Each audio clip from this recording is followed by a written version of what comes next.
5, Arsenal 3 on penalties, 1-1 in normal time. And you know what? I must say, first things first, yeah? Joshua Xerxes, hold your head high. You know, Joshua Xerxes has been someone that's been getting so much criticism, and I think this can be the starting of Joshua Xerxes at Manchester United. For me, there's no doubts that Xerxes is he's good enough to be playing for Man United to be the main striker. But the amount of criticism this guy has been getting, do you know what? I'm so happy for him. And a great penalty as well, sending David Raya the wrong way. But first things first, I mean, I think it's a big indictment of two fallen giants in Arsenal and Manchester United. For me, that was a poor game. The quality was poor. I think the only bit of quality that I see in that game was probably the finish from Bruno Fernandes. I know it obviously took a bit of a bobble before it come to him, but the way he controlled it and put it into the far corner was a great goal, to be honest. But on the whole, the game was pretty poor, to be honest with you, man. But I think in terms of United's players, obviously Bayinde will be getting the plaudits. I think he got man of the match as well. And to be fair, Bayinde was very good. He was he made a few good saves. Obviously the penalty save as well from Martin Odegaard in normal time. And again, man, I mean, his last game was against Tottenham in the Carabao where he was poor. Let's be honest, but he turned it around this game, man. And again, I think for the next game, it's going to be interesting to see if Ruben Amorim sticks with him or brings back in Onana. For me, I'd bring back in Onana. But I think Onana now is going to have to step up his game now, because I think Bayinde has shown that he's ready to try to kind of challenge. I know only after one game, but I think just the way that Onana's been playing as of late, I think Bayinde does deserve a bit of a more of a chance to see what he can do. I think on the whole, I don't think he's good enough to be United's long-term number one, but I think just from this game, he deserves to be given a chance. I think the back three in Matthias de Ligt especially, and Harry Maguire and Lisandro Martinez, I think the back three have done very well. Some great blocks in there. Yeah, man, I think in terms of Arsenal's forwards, I mean, it wasn't really a forward line that you'd be afraid of, but I think the job that those guys done was good. De Ligt got in a few blocks. I know Maguire gave away the penalty, which was never a penalty. You can clearly see that Kai Havertz dived. And I think Lisandro as well. I think Lisandro done well, especially being booked on early in the first half. So yeah, man, it was mad, man. So those three deserve a massive plaudits from everyone, and obviously in there as well. And then midfield, I think Manuel Ugarte. Again, Ugarte is not a great player, but in terms of his role in the team, the blocks that he gets in, the way he wins the ball back, it was crucial. And obviously he come off. I think extra time. I think he come off. But yeah, Manuel Ugarte was good today, I think. Again, another player I think that got booked early on in the game as well. So he done well to kind of not get sent off.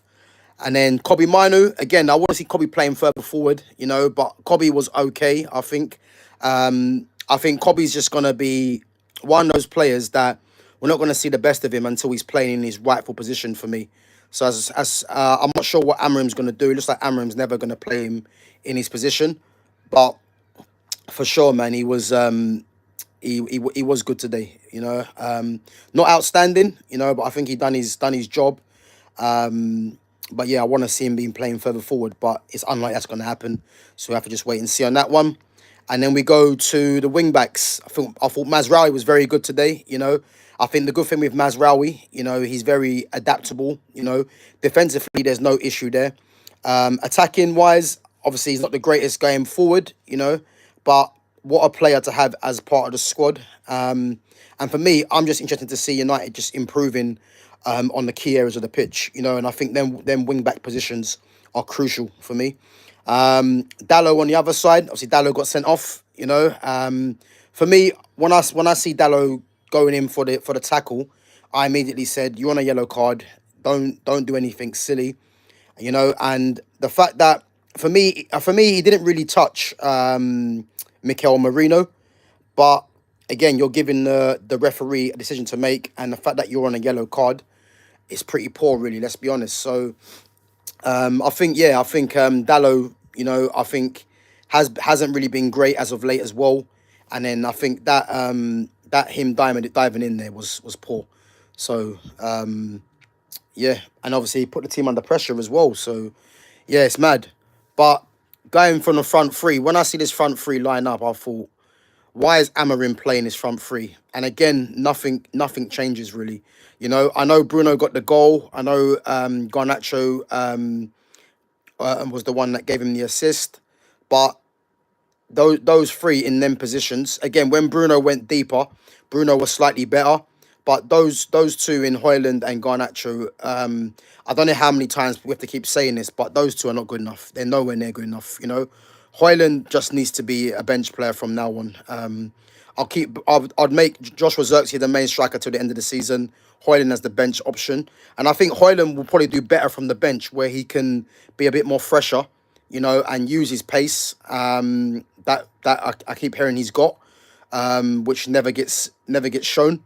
But for me, I think he needs to be made as the bench player now, and Joshua Xerxes, especially scoring the winner, he needs to be given his starting berth now and see what he can do. Because there's no doubt in my mind that Joshua Xerxes is a top player, So for me, he does need to be given a starting berth for me, And then again, Garnacho for me was he was poor. I think the problem with football now. Big up, man. Unknown. When did I start? So I've been on live. Been live for about 6 minutes, man. But yeah. So I think for me with Garnacho, I know people will start saying that he got the assist, and again the way football is now, people just care about numbers or how hard the player's running. But in terms of his quality wasn't there. Even the pass he gave, the pass was bobbling to Bruno Fernandes, who done very well to keep his eye on the ball and connect. Big up Jonesy 2345. So yeah, for me though, I just think that Man United to be taken seriously, there's a few positions that need to be strengthening, and definitely in that front three. For me, Ahmad's got his position nailed down for me on that right side. Joshua Xerxes for me deserves to be given a chance, but that left 10 is a massive problem for me. I don't want to see Bruno Fernandes playing there again, because Bruno Fernandes for me, if he's going to play for Man United, he needs to be playing at centre. But I think Bruno does need to be phased out. Obviously to the end of the season he's going to be playing, which I haven't got much of a problem, because I've been annoyed with Bruno for years. But obviously every manager keeps playing him, so we have to just wait and see what happens in the summer. But he will eventually get phased out the team. But for sure, the other two in Garnacho and Rasmus Højlund, they're not good enough to be starting players for Manchester United going forward, And obviously, Ahmad comes off the bench, with 10 men down. And again, Ahmad, was obviously the player that was going to join Xerxes, obviously playing more on the counter-attack, But Ahmad's just got undoubted quality, and I'm so happy that he signed a new contract as well for 5.5 years, which is a good signal of intent from the club to show Ahmad that he's going to be one of the stars of the future for Manchester United, which is good. And I think what Man United need to do next season as well, because obviously there's talk about Rashford going out. Mason Mount has number 7 on his back as well, which is a disgrace. Ahmad needs to be given one of those two numbers, the 7 or the 10, for sure, for me. But yeah, obviously when he came on, he was getting involved, some good passing as well. And yeah, a good cameo when he come on, I believe. And then we have Joshua Xerxes when he came on as well. Obviously got the winning penalty, a couple of nice touches as well. I think it's important that people realise that Joshua Xerxes is a player that just needs to be playing with players on his wavelength. He's not someone that's just going to be running and charging all over the place. That isn't his style of play. But he's someone, if he's got players that understand his game, he's got players on the same wavelength as him, you're going to see a good Joshua Xerxes for me. So, yeah, I think Yeah, I think going forward, man, he needs to be given his starting berth for me for sure. And then who else come on? Toby Collier come on, added a bit of energy to the midfield, which again I was surprised to see him come on because he hasn't been featuring lately. But it was a good tactic from Ruben Amorim to bring him on. To be fair, and I think when he come on, he was actually quite good. You know, I think he was just getting involved. You know, he's breaking up play. And obviously, again, he was tasked with joining in on the counter attack as well. You know, and then Lenny Yoro. I mean, Lenny Yoro is going to be one of the stars of the future for sure as well. And I think Lenny Yoro at the moment, the way the manager's using him is a bit frustrating for me because I want to see Lenny Yoro from the start. But for sure, he's going to force his way into the team sooner or later because a player like that is too good to be kept out of the team. You know, and yeah, I'm happy with Lenny Yoro's contribution when he came on as well. Who else was there?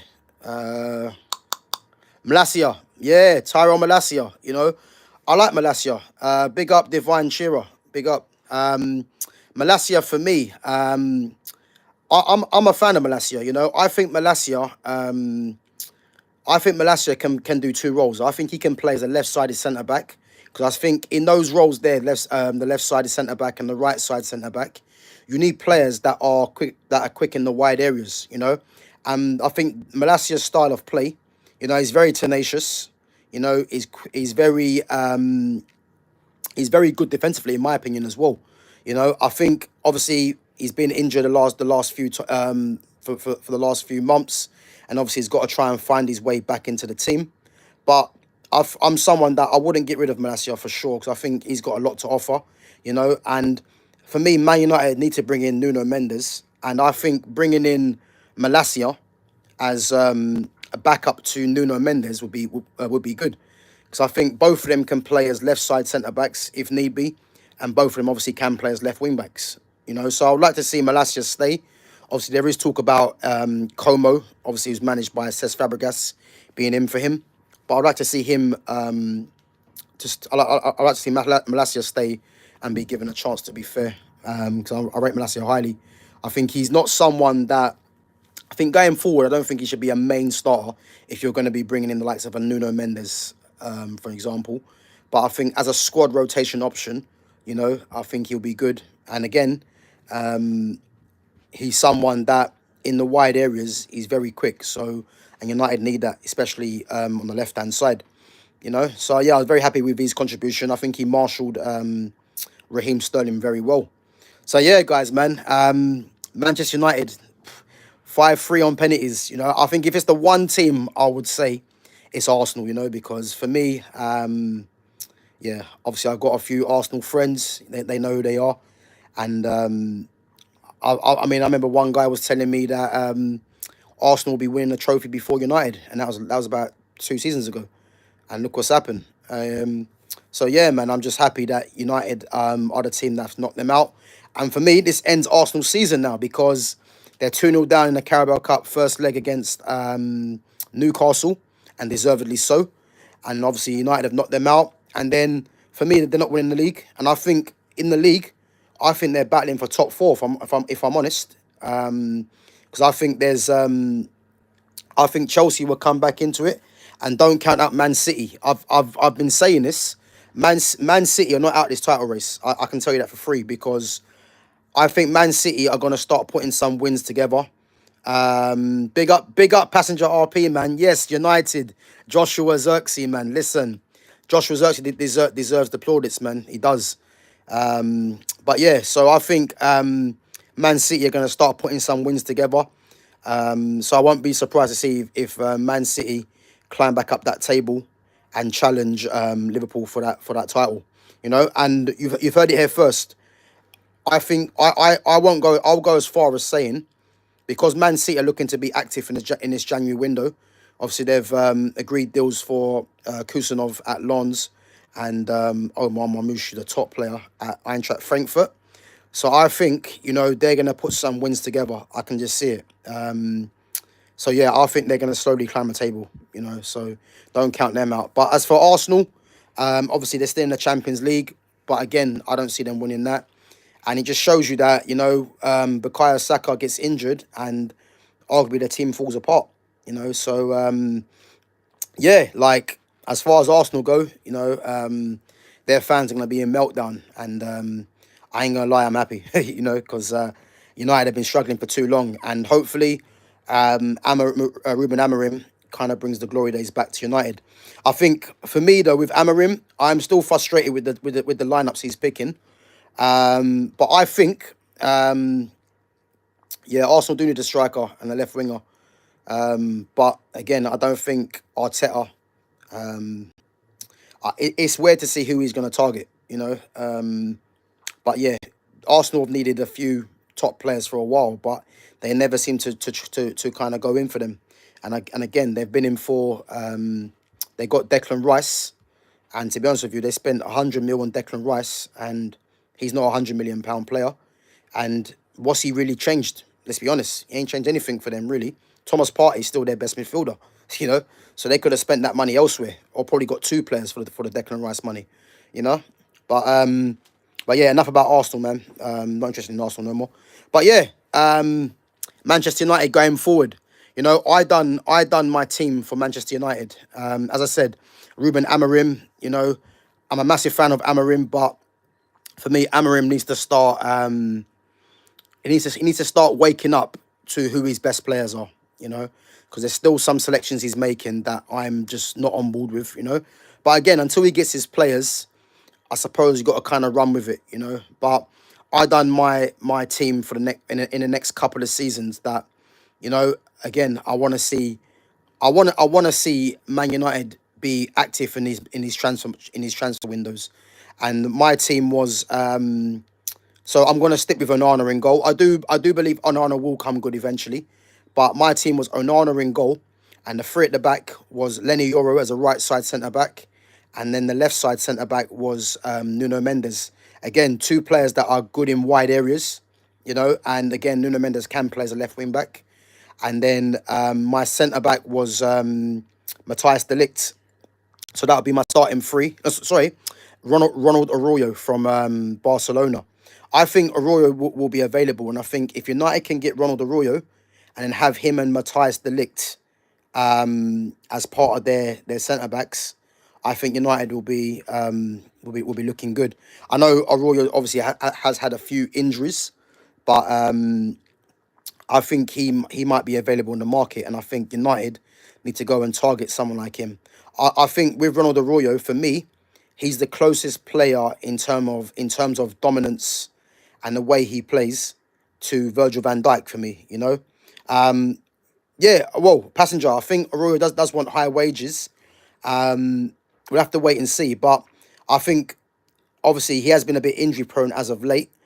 But what a signing he would be for Man United. Get rid of Lindelof, ease out Lissandro Martinez as well. Obviously Maguire, obviously he's signed a new contract, but he'll be like a rotation player. But someone like Ronald Arroyo, for me, takes United to another level. I think he's that good. And I think if you can have him and Matthias De Ligt playing as the centre backs in the three, I think that would be a good combination there. And then you've got Lenny Yoro and a Nuno Mendes, obviously in the left and right side centre backs. And then the midfield for me, central midfield, I like Ugarte, to be fair. I think Ugarte, I'm not a massive fan of his footballing ability, but I think the role that he's playing in this team is crucial, you know. So I would say, someone like Ugarte would be part of the squad. For me, I wouldn't start Ugarte if Man United want to be serious. I would go and get Edison for me from Atalanta. I think Edison, in terms of his ball winning and his ball playing, is better than Ugarte. But I don't want to see Kobe Manu playing in that midfield because Manu's talents, you can tell Manu's damage is done better high up the pitch for me. So I want to see Kobe Manu playing as the inside left 10. But I don't believe Kobe should be a main starter in that inside left 10. I think United need to go and get someone in that position and have Kobe as the understudy and let Kobe learn the game because he's still 19. But for me, I want to see Edison come in and have him and Ugarte battling for that right-sided central midfield spot. And then I want to see Carlos Baleba be brought in from Brighton. I think this guy has got the potential to grow to be as good as the likes of Moises Caicedo and Yves Bissouma, who have both left Brighton to go on to bigger clubs. And I think Baleba's path will be the same. And the thing I like about Baleba is that he's left-footed. You know, obviously United had Fred, which I believe Fred had his strengths, but big up Matthew Game. But yeah, I think that Man United need a left-sided central midfielder to add balance to that midfield. And I think Baleba is the outstanding one in football at the moment that's of a profile and of an age that he can add a lot to this Man United midfield. You know, so I want to see Baleba one side and then either Edison or Ugarte as the right-sided for me. Fred would cook under Amorim. He would. Again, the fact that the likes of Fred, the likes of Sancho were all let go, and you're playing a system, a 3-4-1-2 system, where both of those players will be crucial. Again, failing on Man United, and this is why Dan Ashworth had to go, because the fact that he let Chelsea get Sancho for a measly 25 mil, you know, is poor business there, and it's shocking, to be honest with you. But Man United have to move forward now, because that Sancho deal was a joke, but it's gone now. And again, Fred's now at Fenerbahce, but Fred would have been a very good player in this system alongside of Ugarte. So I think in that position, you need two players that are basically the engine of the team, you know, and allow the more creators to get on the ball and create. But for me, Baleba and Edison would be perfect to play in that midfield for what Man United need. And then the inside tens, again, Ahmad on that right side. Well, let's go to the wing back, should I say? For me, I want to see Alphonso Davies, and I'll tell you why. Obviously, again, it's going to be hard to get Alphonso Davies because, probably because he's going to be one in the Champions League club. Obviously, there's talks about him might sign a new deal, or obviously Real Madrid will be interested in him as well. But I think if Man United can put forward a proposal to him, you know, and if Man United was to win the Europa, then that might sway his thinking. But I think United needs someone on that left-hand side that's a pace and power player to dominate that left-hand side, to allow your number 10 to come inside and create, you know. And I think he's the outstanding one, especially in world football, that has that extreme pace and that power to dominate that left-hand side. And then what a combination that would be, having Alphonso Davies and Nuno Mendes on that side of the pitch. You know, that would be frightening, you know. And again, it's going to be difficult to kind of get Alphonso Davies, but Nuno Mendes, I think Man United can get, you know, because obviously Amorim managed him before. But Davies might be a bit difficult, but he'll be available on a free. So I think United have to kind of be involved in that conversation. Whether they are or not is another story. But I'd love to see Davies on that side. And then on the right side, Passenger, yeah, I mean, I do think Frimpong would be good in this system. But the only problem is, I think Amorim likes to have a left-footed player on that side, and having a left-footed player on the left-hand side as well. So for me, if we're looking at, there's two players I would see on that right-hand side being left-footed, and again, I think two players that might be difficult to kind of get from their clubs. But again, it's the intent that I want to see from United. I do like Ryan Ait-Nouri, but again, I don't believe Ait-Nouri comes to United. And again, I think, you know, he might cost a lot of money as well, especially being January. But the player that I want to see is two players. It's either Giovanni Quenda at Sporting Lisbon. I think he's got the potential to grow and to be a superstar as well. And obviously Amorim had him at Sporting Lisbon, or Mohamed Kudus. I think if United can get either one of them two, especially a Kudus, again, I think that'll be frightening, because I know Kudus, Kudus can play as a number 10, obviously on the right or left wing. Central midfield, I think he can play as well. But I think Kudus in this system on that right hand side in combination with Ahmad, I think that'd be frightening. And obviously those two as well can interchange if need be as well. But yeah, I think Kudus will be frightening in that position. I mean, to be fair, I like Quenda. I want Quenda to be fair. And if Amram is in for Quenda, I'll be satisfied because I think what's he 17, and I think he's got the potential to be one of the best in the world, especially under his former manager as well. So I'll be happy with Quenda or Kudus in that position for me, definitely. And then yeah, inside 10 on the right, obviously Ahmad for me. And again, obviously, if you do get a Kudus can play that position as well that Ahmad plays if you want to rest Ahmad. You know, again, it's about having options. You know, but the inside, the number 10 on the left for me is crucial. You know, for me, it's going to be a bit of a well, it's a bit of a ambitious target, but and again, I think this guy is going to have plenty of suitors as well. But if United could try and get Florian Wirtz to play on that left to play that left 10, again having Nuno Mendes and Alfonso Davies on that left hand side and having a Florian Wirtz who will be allowed to just drift into the centre and create, that would be mad, you know. And again, he'll be the dream one. But if they can't get Florian Wirtz, then for me, I would like to see an Eze or a Cunha. I think Wirtz, Eze or Cunha in that left 10 would be perfect. You know, I think with Eze and Cunha, they both have the physical strength as well to play good to play in that position. With Florian Wirtz, he's a pure creator. You know, and I would love Florian Wirtz. I think Florian Wirtz arguably is one of the best number 10s in the world, for sure. But again, he'll be a difficult deal to do.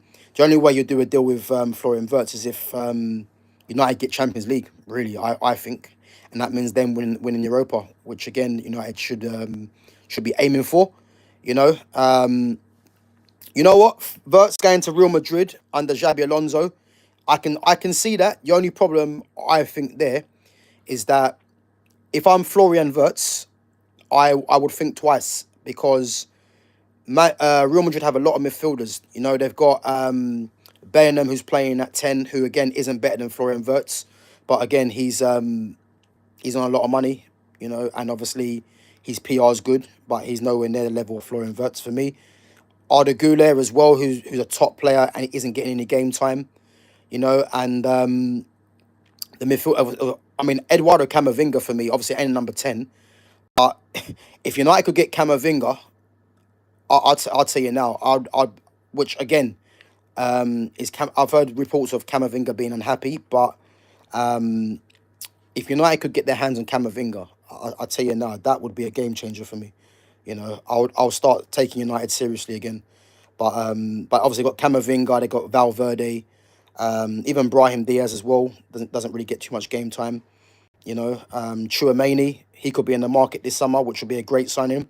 You know, I wouldn't even mind if United went in for Chouameni, you know, in that midfield. Or again, I forgot to mention Douglas Luiz. I've heard he's available.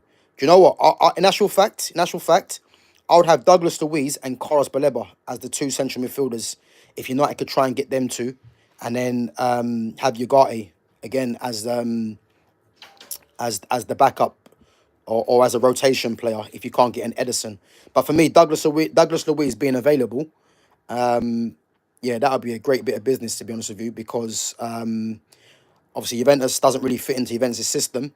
But I believe he comes back to England and I reckon he goes to if he comes back, he's going to be going to a Champions League club for sure, I think. So, but I'd hope Man United can kind of be in for him, you know, and give him the give him the kind of talk that he's going to be a key figure in this new look Man United team, you know. But we have to wait and see. I think there's talk about Nottingham Forest trying to get him. I think Edu's going to be going to Nottingham Forest. There's a lot of talk there. But for me, Douglas Luiz, yeah, he's a good player, so I'd like to have him in there. But yeah, just going back to the left 10. Yeah, Florian Wirtz for me, or if they can get Cunha or an Eze, I'll be happy. But yeah, for sure, Man United need to upgrade in that position for sure. And then strikers, uh, obviously I've been saying for a while, I think this is someone that I believe is going to be one of the best strikers in the world. And I said it from when I very first see him play. But again, he's going to cost a lot of money, and he'll have a lot of suitors after him as well. And that's John Duran.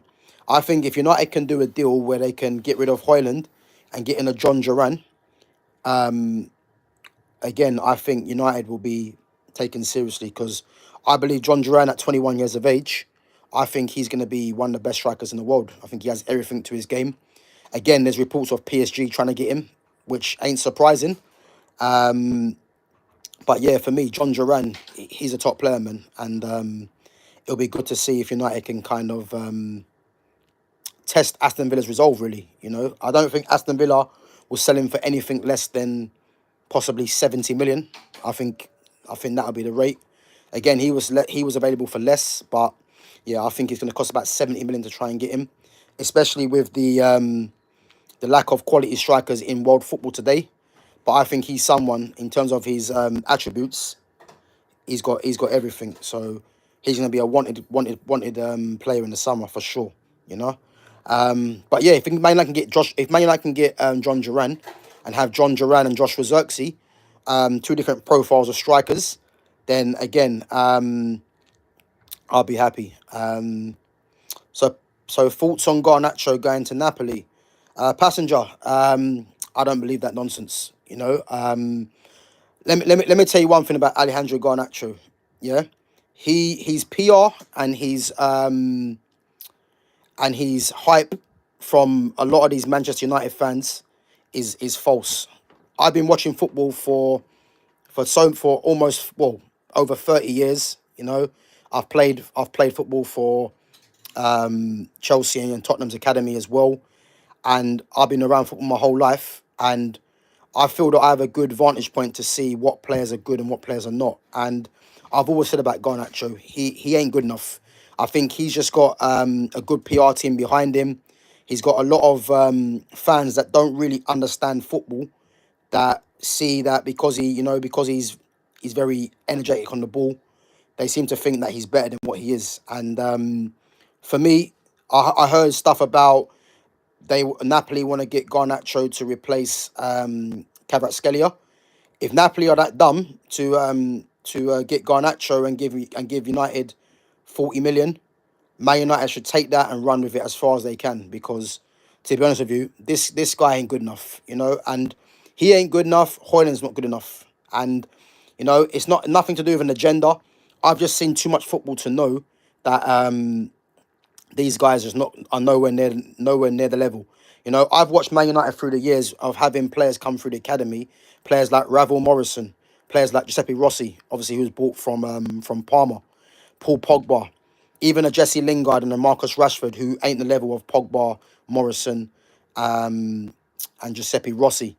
Mason Greenwood, top player. I've seen all these players come through. Angel Gomez. I've seen all these players come through United's youth system, Man United's academy, and Garnacho is by far the worst one. Yeah. So for me, Napoli wanting him to replace Kvaratskhelia, and then obviously because of the whole Maradona Argentinian connection, I don't believe that. You know what I mean? But however, if Napoli do wanna take him off our hands, then by all means, because this is a player that has no long term future at the club. If Man United are being serious, if Amarim thinks that Garnacho and Hoyland are the long term future starters for United, I can tell you this for free: United are going nowhere. No matter how good a coach he is, because those two, along with a few other players, i.e. Bruno and Rashford, those players should have been moved on time ago. And but obviously, yeah, until Amarim gets his players in, we have to just wait and see. But yeah, I'm looking forward to it, because January I want to see United make some signings. Who it's going to be? I mean, there's been talk about Patrick Dorgu from Lecce, who I think is a good player as well. Obviously, Man United need some wing backs as well. So it just depends to see who they're going to get. So yeah, Rashford is too hyped. But again, Rashford. The funny thing about Marcus Rashford, passenger, yeah, is that the thing with Marcus Rashford is that he was given leeway because the scapegoats were Paul Pogba, Anthony Martial, Jadon Sancho. That's what was going on. Those three players were the scapegoats for Rashford. Now what's happened? Because these fans are trying to push Garnacho, Marcus Rashford now has no one to lean onto. So Rashford has become an open target. You know what I mean? But I've been saying this for time. Rashford was never the player that these fans thought he was, but he was always the player that was given the leeway, and the likes of Pogba, Sancho, Martial were given criticism. But now because they're trying to push Garnacho, it's easy to kind of criticize Rashford now. But this whole story bores me because Rashford was never that level of player in the first place. You know, but they're just trying to push him out to put Garnacho through, but he ain't good enough either. So the best thing that Amorim can do is remove both of them and get someone of some real quality in that position. I don't want to see Bruno Fernandes play there again either because he's not good in he's not good in that position. But I can at least tolerate him in the central position until United improve that position too. Dallo, if Dallo's going to be a backup, um, if Dallo's going to be a backup as a backup wing back, I wouldn't even mind seeing Dallo as a backup to Lenny Yoro on the right side of the three at the back because I think Dallo can do that position. But if he's going to be a backup, I'm not too fussed him staying. If a club wants to give United 40, 50 million, which is going to be unlikely, then you sell him. But as a backup, I'm not too fussed because I do think Dallo has his uses. Again, he's a player that can play multiple positions as well. But for me, I wouldn't have Dallo as a starter in this new look Man United team for sure. But as a squad player, with the cups, I'm not too concerned really. Him liking Yamal's posts and commenting says it all. Passenger, who's this referring to? Is that Garnacho liking a post or 'cause I haven't seen this. But yeah, Lamine Yamal, what a player, man. Oh, Rashford liking Yamal's posts. Yeah, obviously that's the talk from Barcelona, isn't it? So and again, I'm actually surprised Barcelona want Rashford. I can kind of see why they want him because obviously they were trying to get Nico Williams in that position because they want someone with real pace on that side.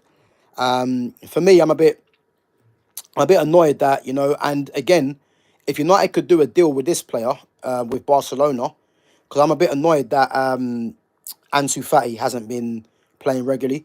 Because again, Ansu Fati was the wonder boy, what Lamine Yamal was now, and I still think that Ansu Fati can get to the level that he was supposed to. He hasn't really been getting too much game time. But if United could do a deal with Barcelona, which sees Rashford go there, and then United get Ansu Fati in exchange, again, I won't be too. I'll be happy with that because Ansu Fati will be another player that's going to add more quality in that position on the left hand side. So that'll be good bit of business if United could do that. But again, we have to wait and see on that one. They're selling Messi's wardrobe. How can they afford him? Well, listen, there's always talk about Barca having no money, man, but all these levers they're pulling, yeah, I think they'll work something out. But again, I'm actually quite surprised they want him because I thought they might have gone for someone that's a bit more technical on that side. But again, they probably want someone with genuine pace on that side because they've got Lamine Yamal, who's the ball player, and again, they probably want someone with out and out pace, which is why they were linked with Nico Williams, you know. But yeah, if the main I can try and get Ansu Fati in exchange for Rashford, I think that's ideal because Rashford's number 10 at United, Ansu Fati's number 10, taking over from Messi number at Barca. And if they can swap those two and give Ansu the 10 at United and give Rashford the 10 at Barca, that would be a good little business. I think Rashford needs a new adventure, and Ansu Fati needs to rediscover his form and confidence. So so yeah, I think that'd be a good bit of business, man. But yeah, for me, I want to see United's new look team in the next couple of seasons. As I said, if they can get an Anana in goal, Lenny Yoro, Ronald Arroyo, Nuno Mendes as the three at the back, Nico Alfonso Davies as the left wing back, Quenda or Kudos on the right side of the wing backs, Baleba and Douglas Luiz in midfield, and have Ahmad, a Florian Wirtz or a Cunha or an Eze as the left 10, and then again Joshua Xerxes, John Duran or Joshua Xerxes. If United can kind of have that kind of team the next few seasons, that's a team that's capable of competing for the title. And again, you'll have like a squad of Ugarte, Mazraoui, Delict, Malacia, Ugarte, Dallo if he's still there. If you had them players as squad players, again, I'll be very happy with that. But we have to kind of wait and see, really. But yeah, man. Once again, United through to next round. Got Leicester City at home, which you'd expect them to beat. And yeah, man, big up Joshua Xerxes. Because yeah, it's been frustrating to see the criticism that Xerxes has been getting, but the way he put that penalty away, and also he could have had a goal earlier on because the move that he played with Ahmad, where he played the ball to Ahmad found him back, and then he tried to sneak it at the near post. But the way he's been criticised, and now, this can be the kickstart of his career. And I think, well, not think, Ruben Amorim for the next game against Southampton at home, he has to start Xerxes. If he starts Rasmus Højlund against Southampton in the next game, I'm going to be losing all confidence in Amorim, because Højlund has to be dropped. He's just not good enough. So I want to see Xerxes start against Southampton, and I believe if Xerxes starts against Southampton, Ahmad will also come back into the team.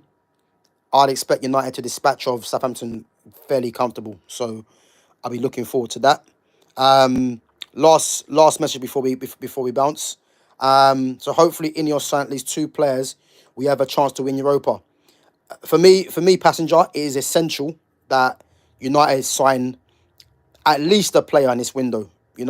Two would be great, but he has to sign at least one player in this window. And for me, I know people were saying wing back, but for me, it's got to be a left 10 for me, because he's clearly not going to play Kobe Manu there.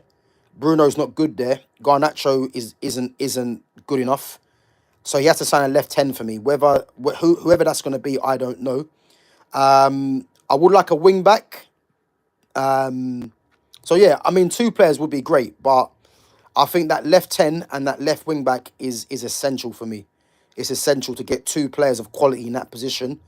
And I think if Man United can get some players in that position, yeah, you would expect United to win the Europa. Nuno Mendes is realistic, but he might be one more for the summer.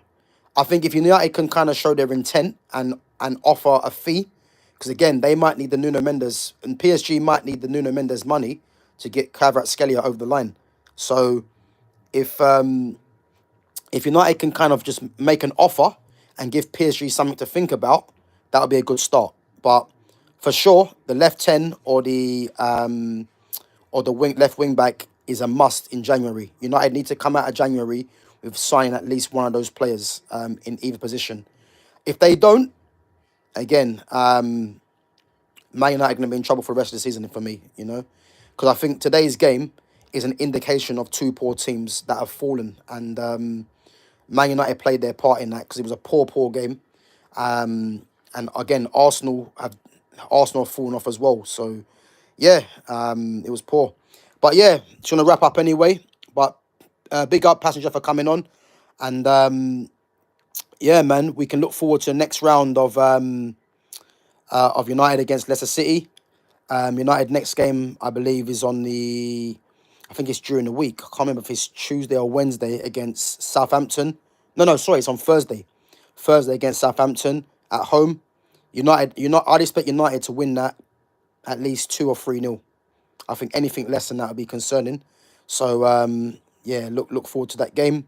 But yeah, man, big up United, big up Joshua Zirkzee, big up the team, and yeah, man, we go again on Thursday against Southampton. I want to see a positive lineup, and I'll catch you guys again tomorrow. I'm gonna do a little stream tomorrow morning.